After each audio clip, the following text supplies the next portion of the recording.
जय हिंद दोस्तों। ताजमहल के बारे में तो आप लोग जानते ही होंगे।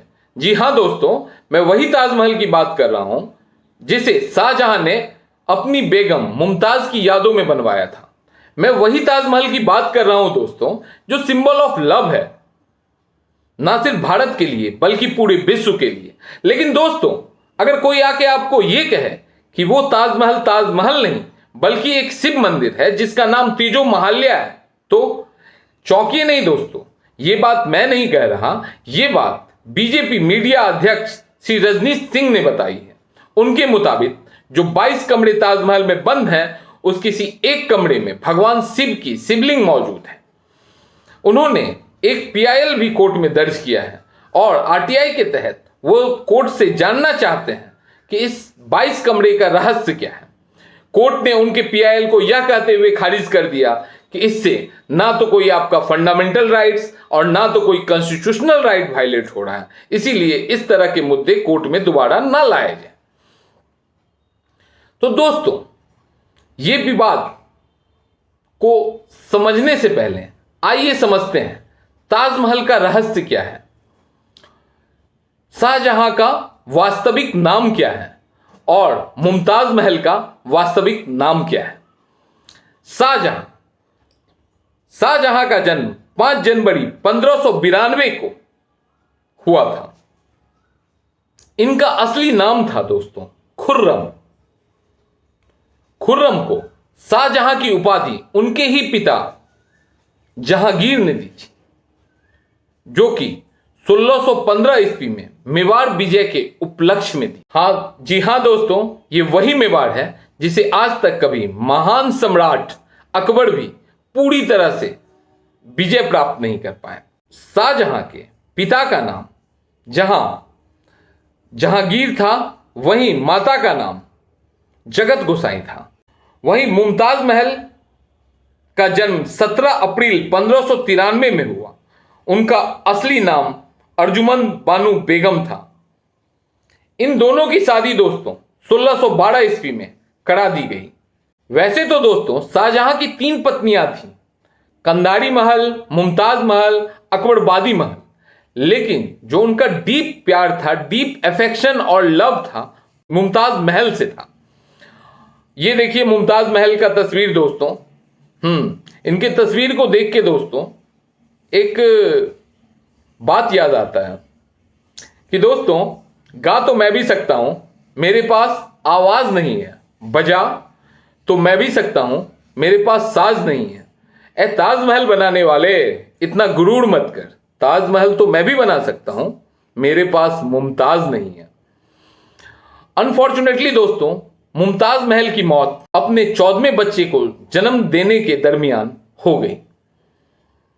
इससे शाहजहां इतना टूट से गए थे कि उन्होंने एक कमरे में अपने आप को बंद कर लिया था और किसी से मिलना जुलना छोड़ दिया था। उसके कुछ दिन बाद जब वो कमरे से बाहर निकले तो उन्होंने फैसला किया कि अपनी बीवी की याद में, अपनी बेगम की याद में एक मकबरा बनाएंगे जिसका नाम ताजमहल होगा, जिसके चीफ आर्किटेक्ट थे उस्ताद अहमद लाहौरी। जी हां दोस्तों, ये वही उस्ताद अहमद लाहौरी थे जिन्हें निदारे आसार यानी वंडर ऑफ एज भी कहा गया। और दोस्तों, ताजमहल के दीवालों को सजाने के लिए कैलीग्राफी और पिट्रादोरा टेक्निक का इस्तेमाल किया गया। ये ऐसी टेक्निक है दोस्तों जिससे मार्बल के बीच में बेशकीमती पत्थर को लगा के उस दीवालों को और ज्यादा खूबसूरत और नक्काशी किया जाता है। इस बेशकीमती पत्थर जो लगे हैं इस दीवार में, वो अलग अलग जगहों से मंगाए गए। ये बेशकीमती पत्थर लाने में दोस्तों लगभग 1000 हाथियों का प्रयोग किया गया।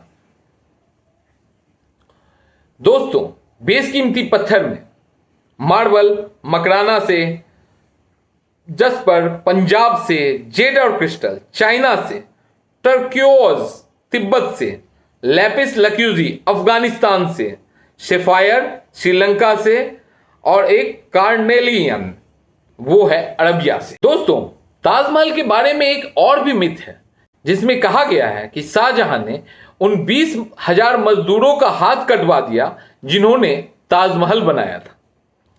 लेकिन दोस्तों, आज तक उसका कोई भी प्रमाणिक प्रूफ नहीं मिल पाया है। ना ही अगर हाथ कटे हुए रहते दोस्तों तो कहीं ना कहीं उसके कंकाल जरूर मिलते हैं।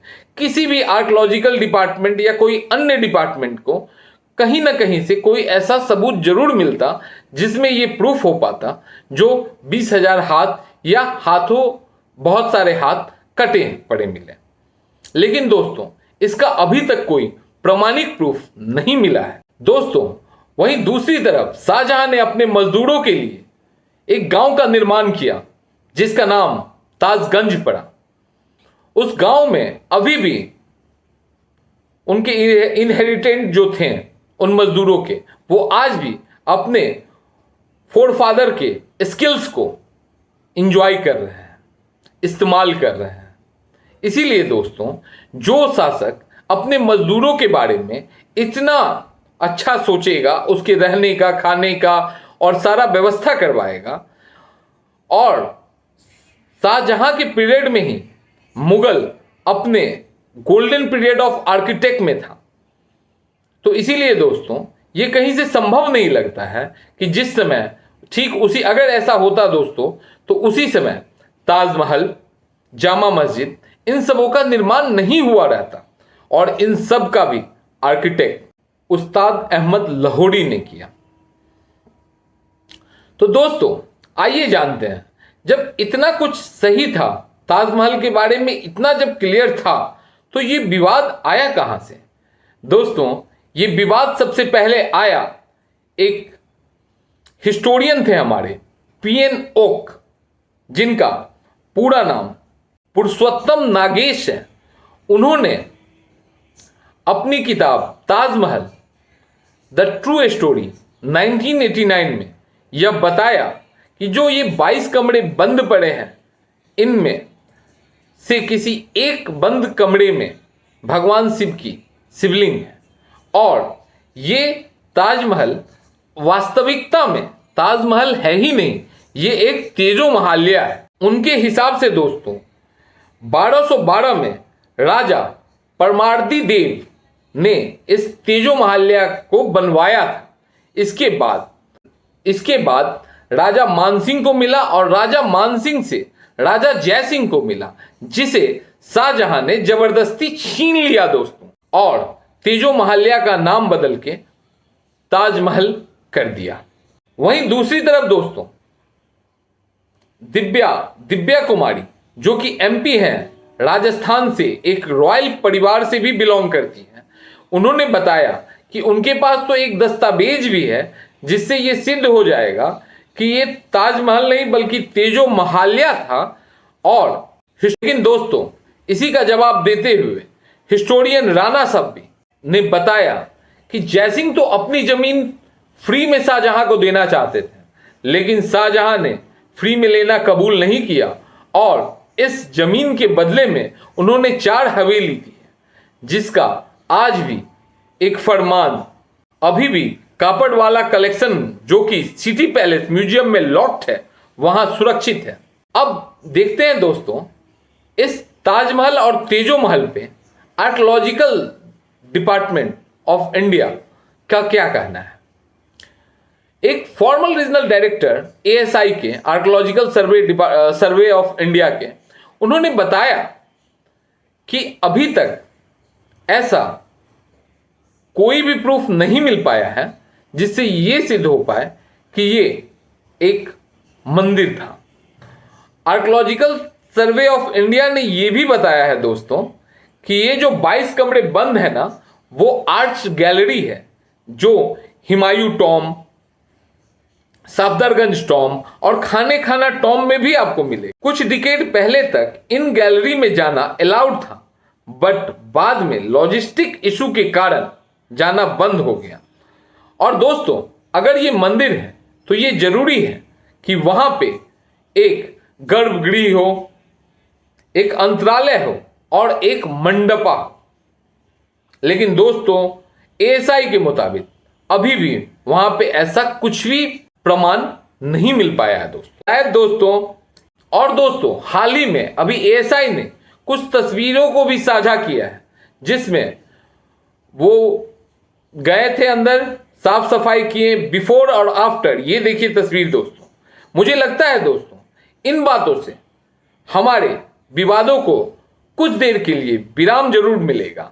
तो आपको क्या लगता है दोस्तों, ये ताजमहल मकबरा है या फिर एक मंदिर? प्लीज नीचे कमेंट में जरूर बताइएगा। धन्यवाद। जय हिंद।